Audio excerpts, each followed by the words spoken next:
नमस्कार दोस्तों, मेरा नाम है अंशुमन नायक और आप सभी का बहुत बहुत स्वागत है इंडियन डिफेंस न्यूज के डिफेंस टॉक सीरीज में,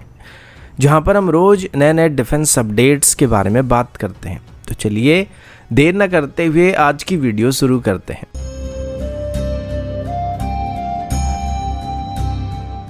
आज की पहली update manned unmanned teeming system की तरफ से है, जिसे अभी ममटी का नाम दिया जा रहा है, फिर शॉर्ट में इसको ममटी कहा जा रहा है। ये टेक्नोलॉजी है जिसे अभी एडीए की तरफ से डेवलप किया जा रहा है, जिसमें मैन्ड और अनमैन्ड एयरक्राफ्ट को एक साथ सिंक्रोनाइज मैनर में ऑपरेट किया जा सकेगा और जॉइंटली ऑपरेट किया जा सकेगा। और आगे चल के तेजस के साथ साथ एमका और ट्विन इंजन डिगवेस्ट फाइटर में भी हम इसी टेक्नोलॉजी का इस्तेमाल करने वाले हैं। अभी एडीए की तरफ से बात बताया जा रहा है कि सबसे पहले अभी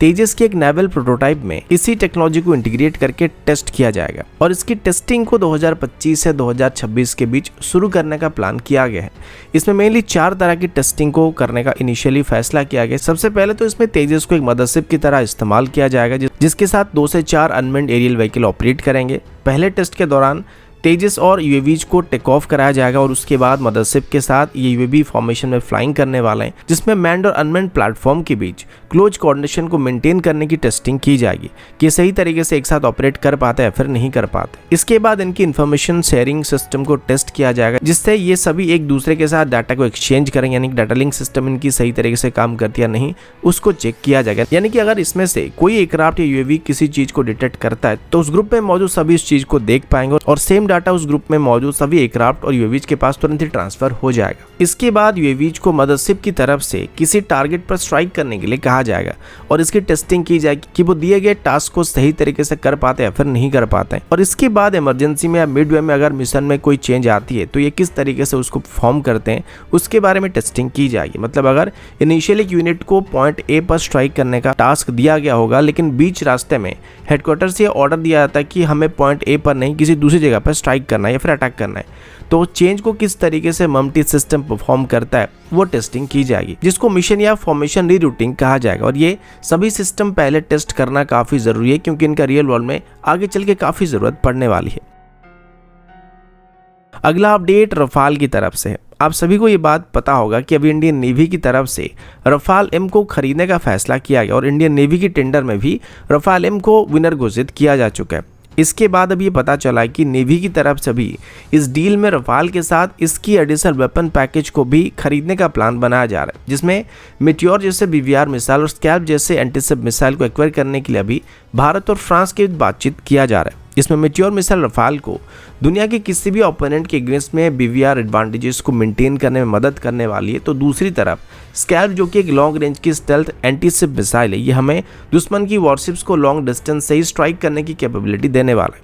इसके बाद अभी हमारी एग्जिस्टिंग रफाल और नेवी की तरफ से एक्वायर किए जाने वाले रफाल में भी फ्यूचर में अस्त्र मिसाइल को अभी इंटीग्रेट करने का प्लान बनाया जा रहा है। पहले से ही इंडियन एयरफोर्स की तरफ से बात बता दिया गया था कि अभी हम रफाल में भी हमारे इंडिजिनस मिसाइल का इस्तेमाल करना चाहते हैं, जिस वजह से अभी इसको लेके रफाल में इंटीग्रेट करने के लिए डसॉल्ट के साथ बातचीत किया जा रहा था। और अभी पता चला कि डसॉल्ट की तरफ से भी अभी इस बात को लेके भारत के साथ सहमति जताई गई थी और अभी रफाल में अस्त्र मार्क 1 मिसाइल को इंटीग्रेट करने के लिए फिजिबिलिटी स्टडी को किया जा रहा है। ऐसा करने से हमको एक फायदा ये होगा कि अगर रफाल में अस्त्र मिसाइल को इंटीग्रेट किया जाता है तो आगे चल के जितने भी रफाल को ऑपरेट करते हैं या जितने भी रफाल के ऑपरेटर हैं उन सभी को अस्त्र मिसाइल को एक्सपोर्ट किया जा सकेगा। अभी कतर, इजिप्ट, यूएई, ग्रीस और इंडोनेशिया से देश रफाल को ऑपरेट कर रहे हैं, लेकिन अभी रफाल में माइका और मिट्योर के अलावा कोई दूसरी मिसाइल को इंटीग्रेट नहीं किया गया। ये दोनों ही मिसाइल काफ़ी महंगे पड़ते हैं और मिट्योर तो बहुत ही ज़्यादा महंगा पड़ता है। माइका मिसाइल की बात करें तो इसकी जो रडार गाइडेड वेरिएंट है उसकी रेंज के हिसाब से अस्त्र मिसाइल की रेंज उससे बेहतर होने वाला है और इसकी कॉस्ट भी काफ़ी कम पड़ने वाला है। तो जितने भी देश अभी रफाल को ऑपरेट कर रहे हैं वो सभी आगे चल के अस्त्र मिसाइल को भी खरीदने के बारे में विचार कर सकते हैं, जिससे हमें एक्सपोर्ट ऑर्डर भी मिलने की उम्मीद किया जा सकता है।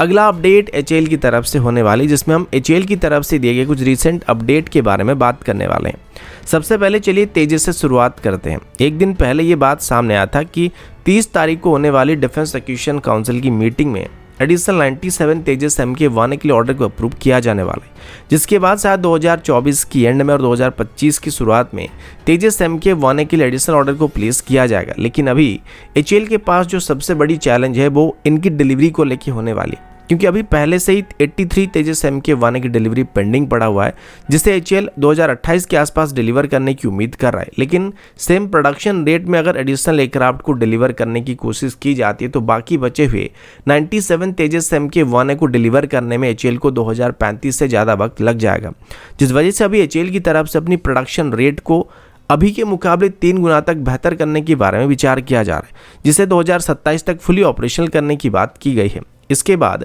HAL की चेयरमैन की तरफ से रिसेंटली मीडिया को बात बताया गया था कि अभी तेजस के साथ साथ जनरल इलेक्ट्रिक की 414 और 404 सीरीज के इंजन का भी डिमांड काफ़ी बढ़ता जा रहा है और इनको आगे चल के भारत और भी ज़्यादा मात्रा में खरीद भी सकता है। और अभी अगर जनरल इलेक्ट्रिक की 414 सीरीज के इंजन की बात करें तो उसको लेकर जनरल इलेक्ट्रिक के साथ जो डील को फाइनल किया गया था उसमें इन इंजन को TOT के साथ भारत में बनाया जाने वाला है। लेकिन प्रॉब्लम ये कि इनकी डोमेस्टिक प्रोडक्शन को स्टार्ट करने में और इसकी टेक्नोलॉजी को पूरी तरीके से अब्जॉर्ब करने में हमको मिनिमम 3 साल का टाइम लगने वाला है और तब जाके हम इनको लोकली फुली मैन्युफैक्चर कर पाएंगे। तो दोस्तों अभी के लिए इतना ही, मिलता हूं आपसे अगले वीडियो में, तब तक के लिए जय हिंद, वंदे मातरम।